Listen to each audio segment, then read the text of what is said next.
আসসালামু আলাইকুম। আমি নারগিস জাহান, বায়োকেমিস্ট্রি মোলিকুলার বায়োলজি, রাজশাহী ইউনিভার্সিটি দেশপ্রেম একাডেমি হতে আজকের আলোচনা করব সূরা আল হাশরের সরল অনুবাদ এবং তেলাওয়াত। এই সূরাকে আমি অত্যন্ত ভালোবাসি। সূরাতে অসাধারণ বর্ণনা আছে, আল্লাহ সুবহানাহু ওয়া তাআলার পরিচয় আছে এবং কিছু দিক নির্দেশনা আছে। আউযু বিল্লাহি মিনাশ শাইতানির রাজিম। বিসমিল্লাহির রহমানির রহিম। ইয়া আইয়ুহাল্লাযীনা আমানু তাকুল্লাহা। ওহ ইউ বিলিভ, ফিয়ার টু আল্লাহ। ও বিশ্বাসীরা, তোমরা আল্লাহকে ভয় করো। ওয়াল তানজুর নাফসুম মা কদ্দামাত লিগদ। Let every soul consider what they sent forth for tomorrow. প্রত্যেক ব্যক্তি যেন লক্ষ্য করে সে আগামীকালের জন্য কী সামগ্রী পাঠাচ্ছে, অর্থাৎ সে ভবিষ্যতের জন্য, সে পরকালের জন্য, সে আখিরাতের জন্য কী সামগ্রী পাঠাচ্ছে। অত্তাকুল্লাহ, আল্লাহ আবার বলেছে অত্তাকুল্লাহ, ফিয়ার টু আল্লাহ, আল্লাহকে ভয় করো। আল্লাহু বিমা ইন্নাল্লাহু খাবীরুম বিমা তা'মালুন। Indeed, Allah is aware of what you do. অর্থাৎ তুমি যা কিছুই করো না কেন আল্লাহ তাআলা সেই বিষয়ে সচেতন। অর্থাৎ আমরা যা কিছুই করি না কেন, খারাপ ভালো সকল কিছু আল্লাহর দৃষ্টিগোচর। আমরা খারাপ কিছু করলে আমাদের শাস্তি যেমন পেতে হবে, ভালো কিছু করলেও আল্লাহর পক্ষ থেকে আমরা পুরস্কৃত হব। ওয়ালা তাকুনু কাল্লাযীনা নাসুল্লাহা ফাআনসাহুম আনফুসাহুম। And do not be like those who forgot Allah, so He made them forget themselves. মানে তোমরা তাদের মতো হয়েও না যারা আল্লাহকে ভুলে গিয়েছে, ফলে আল্লাহ তাদেরকে আত্মভোলা বানিয়ে দিয়েছেন। উলাইকা হুমুল ফাসিকুন, তারাই হচ্ছে ডিজঅবিডিয়েন্ট। Those are the definitely disobedient. তারা নিশ্চয়ই হচ্ছে অবাধ্য, সত্যকে তারা ত্যাগ করেছে, জেনে বুঝে তারা সত্যকে ত্যাগ করেছে। লা ইয়াস্তাউই আসহাবুন নারি ওয়া আসহাবুল জান্নাতি হুমুল Faizun. Not equal are the companions of the fire and the companions of the paradise. The companions of the paradise are the achievers of success. জান্নাতের অধিবাসী এবং জাহান্নামের অধিবাসী কখনোই সমান হয় না। জান্নাতের অধিবাসীরাই প্রকৃতপক্ষে সফল।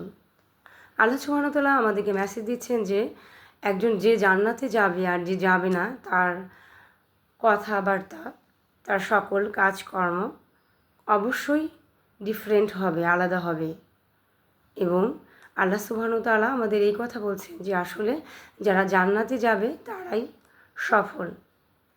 দুনিয়াতে আমরা সফলতার মানদণ্ড বিচার করি যাদের অনেক টাকা পয়সা আছে, যাদের গাড়ি বাড়ি আছে তারা, কিন্তু আল্লাহ সুবহানাহু ওয়া তাআলা বলছে না, যারা আসলে যাদের ঈমান আছে, যারা সৎ কাজ করে, যারা একে অপরকে সত্যের উপদেশ দেয়, ধৈর্য ধরে, সকল কিছু মিলে যারা জান্নাতের অধিবাসী তারাই হচ্ছে সফল। লাউ আনজালনা হাযাল কুরআন আলা জাবালিন লারাআইতাহু খাশিয়াম মুতাসাদ্দিআম মিন খাশিয়াতিল্লাহ। Had you sent down this Quran on a mountain, surely you would have seen it humble, breaking asunder from the fear of Allah. অর্থাৎ এই কোরআনকে যদি আমি পাহাড়ের উপর নাজিল করতাম, পাহাড় আল্লাহর ভয়ে বিনয়ী হতো, ধসে যেত, টুকরো টুকরো হয়ে যেত। কারণ পাহাড়ের মতো শক্ত জিনিস যদি আল্লাহর ভয়ে ধসে যায়, তাহলে কঠিন হৃদয়ের মানুষ, একজন অত্যাচারী মানুষ, একজন খুনি, একজন ব্যভিচারী সকল ধরনের অপকর্মের সাথে জড়িত মানুষ যদি কোরআন পড়ে, কোরআন স্টাডি করে, কোরআন উপলব্ধি করে, তার হৃদয়েও কোমলতা আসবে। সে ইসলামের ছায়াতলে নিজেকে ধন্য করতে পারবে। তারপর আল্লাহ সুবহানাহু ওয়া তাআলা বলল, ওয়াতিল কালাম সালু নাদরিবু হালিন নাসি লাআল্লাহুম ইয়াতাফাক্কারুন, যে these example we present to the people so that they may give thought. These examples we present to the people so that they may give thought. অর্থাৎ এই এক্সাম্পল আমি প্রেজেন্ট করছি টু দ্য পিপল, মানুষের কাছে, so that যাতে দে মে give thought, যাতেরা এগুলো নিয়ে চিন্তা ভাবনা করে, চিন্তা গবেষণা করে। সুবহানাল্লাহ, আমরা কেমন জাতি, আমরা কোনো মূর্খ জাতি নয়, আমরা সেই জাতি, আমরা ইকরো, আমরা পড়াশোনা করি। আল্লাহ সুবহানাহু ওয়া তাআলা আমাদের পড়তে বলেছেন, আমাদের চিন্তা ভাবনা গবেষণা করতে বলছেন। যে কেউ আল্লাহকে না জেনে না বুঝে স্বীকার করতে তিনি বলেননি। তিনি বলছেন তোমরা চিন্তা করো, তোমরা ভাবো তোমাদের স্রষ্টাকে, আকাশ ও পৃথিবীর স্রষ্টাকে, কে তোমাদেরকে সৃষ্টি করছে, এগুলো নিয়ে ভাবো এবং তারপরে তোমাদের প্রতিপালকের কাছে নিজেকে আত্মসমর্পণ করো, তোমাদের প্রতিপালককে বিশ্বাস করো। ওয়াল্লাহুল্লাযী লা ইলাহা ইল্লা হুয়া আলিমুল গায়বি ওয়াশ শাহাদাতি হুয়ার রহমানুর রহিম। He is Allah beside whom there is no God, the all-knower of the unseen and the witness. তিনি সব কিছু জানেন, গোপনে যা কিছু হয় সেটাও জানেন, প্রকাশ্যে যা কিছু হয় সেটাও জানেন। হি is the most gracious and the most merciful, তিনি হচ্ছে দয়ালু, মেহেরবান। হুয়াল্লাযী হুয়া আল্লাহ হুয়াল্লাযী লা ইলাহা ইল্লা হুয়া আল মালিকুল কুদ্দুসুস সালামুল মুমিনুল মুহাইমিনুল আজিজুল জব্বারুল মুতাকাব্বির সুবহানাল্লাহি আম্মা ইউশরিকুন। He is Allah besides whom there is no God. He is the sovereign, the holy one. তিনি হচ্ছে সার্বভৌমত্বের অধিকারী, পবিত্র, the giver of the peace, শান্তিদাতা, the giver of the security, নিরাপত্তাদাতা, দ্য গার্ডিয়ান, তিনি আমাদের অভিভাবক, দ্য ওয়ার্ল্ড মাইটি, তিনি শক্তিশালী, পরাক্রমশালী, দ্য ইরিসিস্টিবল, তিনি পরাক্রমশালী, দ্য সুপ্রিম, তিনি হচ্ছে মহান। Glory be to Allah what from they associate with him. Glory be to Allah, সকল মহিমা, সকল পবিত্রতা আল্লাহর জন্য। ফ্রম হোয়াট, সেইগুলো বিষয় থেকে তিনি পবিত্র, তিনি মহিমাময়। দে অ্যাসোসিয়েট উইথ হিম, লোকেরা বা মানুষ তার সাথে যা কিছু সম্পৃক্ত করে, তার সৃষ্টিতে, তার আবিষ্কারে, তার মহিমায়, তার উদ্ভাবনকর্তায়, সকল কিছুকেই মানুষ তার সাথে শিরক করে, সম্পৃক্ত করে, সংযুক্ত করে, এগুলো থেকে সে পবিত্র। অর্থাৎ তিনি একাই সব কিছু সৃষ্টি করেছেন। এই আকাশ, এই পৃথিবী, এই মানুষ, এই চন্দ্র, সূর্য, এই গাছগাছালি, নদী নালা, পৃথিবী, সব কিছু তিনি একাই সৃষ্টি করেছেন। তার কাজে কেউ শরিক নাই, ফেরেশতারাও তার সৃষ্টি। আল্লাহ তাআলা তারপর বললেন যে ওয়াল্লাহুল খালিকুল বারিউল মুসাউবিরু লাহুল আসমাউল হুসনা। He is Allah, the creator, the inventor, the fashioner. To him belong the most beautiful names, তার আছে সুন্দর সুন্দর নাম।